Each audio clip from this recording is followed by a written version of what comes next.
Good morning mga classmate at welcome po sa Rugby Game Farm. Ako nga pala si Rylin Bindiho. Ngayon ay driving ako at may pupuntahan lang ako mga classmate, no?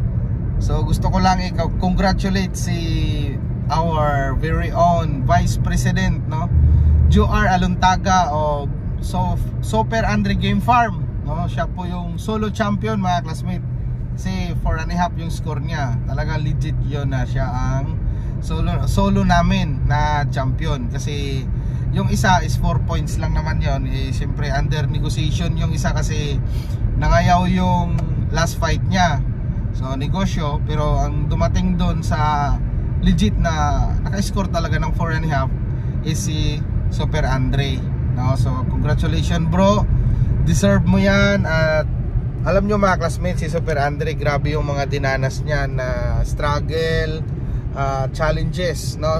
Challenges sa buhay, halos lahat, no? Nandun sa kanya, lalo na nung pa-start kami, season 1, ramdam namin lahat na siyempre kami yung mga co-officer niya, work committee, nalalaman namin kung ano yung problema niya kasi doon sa mga tauhan, nanakawan, lahat ng bigat, hirap.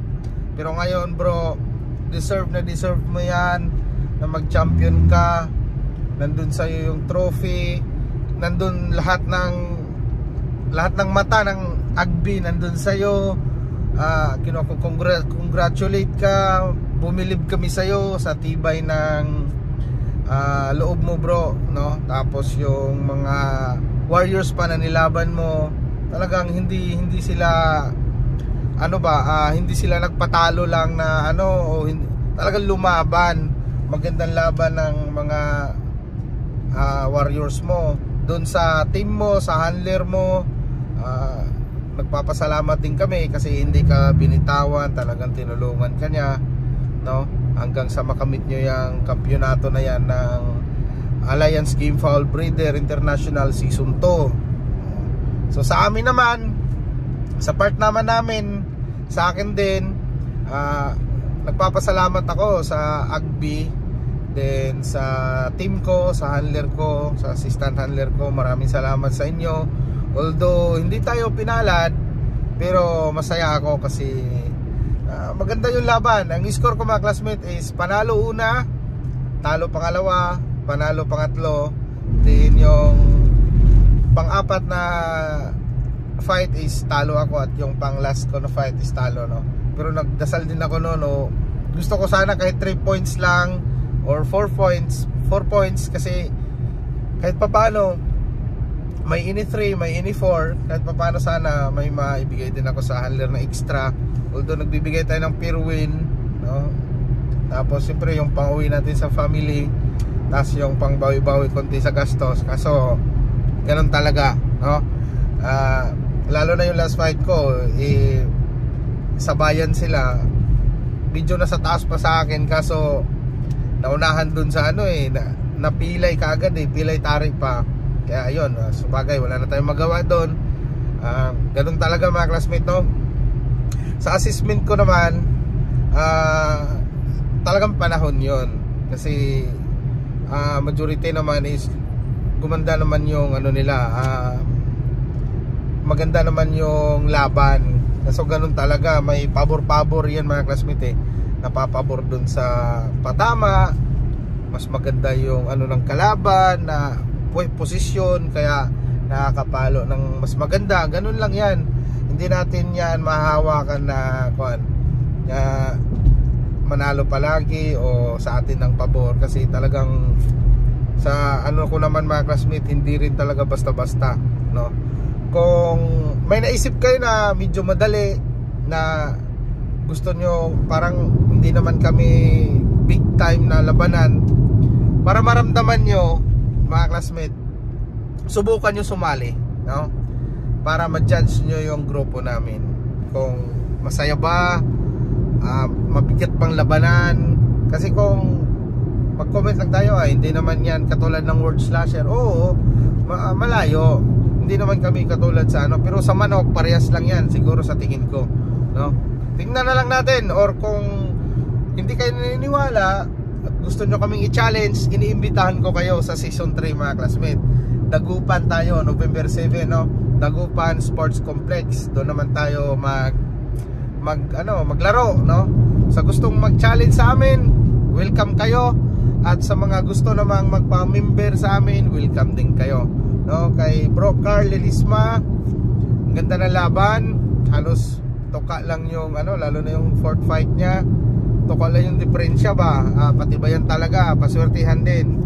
So, kay Bro Alan naman, yan yung mga namin doon, mga superstar dyan na pag umakyat yan talagang maganda yung beating ba, no? Di talaga naaayon. So mga champion naman yan sila nung season 1. So bawi na lang ulit sa season 3. Ganun lang mga classmate, no? Basta importante maging masaya, nairaraos yung season 2 na walang aberya. Siyempre may mga konti yan mga classmate, di natin mape-perfect yan. So may mga talaga yan. So pasensyahan na lang, ibabawi na lang yan sa next season na sana hindi na mangyari. Pero mayroon talaga niyang mangyayari, katulad ng mga konting bagay na alam niyo na mga classmate. Kasi sa amin, lalo na pag hindi na bearing, tapos ayaw na hindi talaga namin pinapayagan yan. Talagang tuloy ang laban. Mga maliliit lang naman na minor lang na tawag niyan problema. Hindi naman siya sobrang laki na problema na talaga na umabot na sa hindi maganda, no? Nakukuha lahat sa magandang usapan. So sa mga lumahok, maraming salamat. Sa mga guest, maraming salamat. Sa mga bossing namin dyan sa EGBI at dyan sa Calasiao, Pangasinan, kay Boss Disney, maraming salamat boss. Boss Mac, no, maraming salamat sa inyo.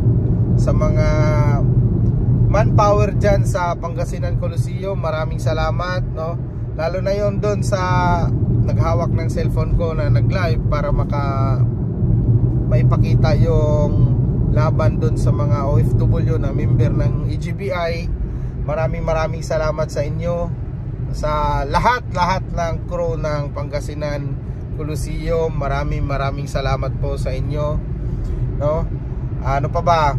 Siguro season 3 mga classmate, at mga November 7 po, huwag niyong kalimutan, Dagupan Sports Complex. Maraming salamat sa Aminopar. Maraming salamat sa Team Excellence na umalalay sa akin.